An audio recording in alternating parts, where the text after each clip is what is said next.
Thank you, Mr. Speaker. Yesterday in Memphis, Tennessee, my hometown and the site of Tennessee 9, a great leader in our community passed away, a gentleman by the name of Alvin King.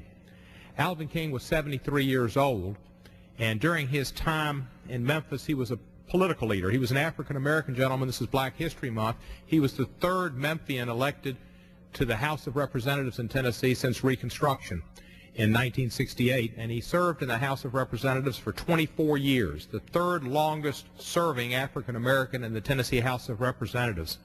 I served with Representative King for 10 of those years when I was a senator, and he was a very capable, well-liked, and effective legislator.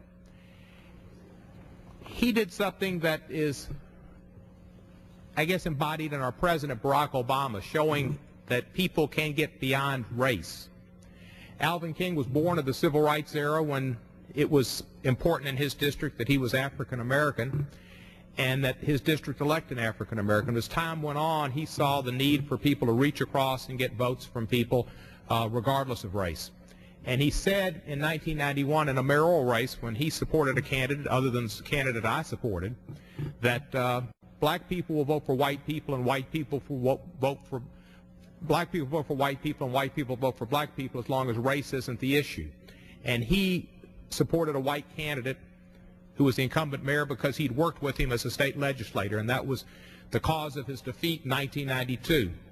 But he was early in the call for biracial voting.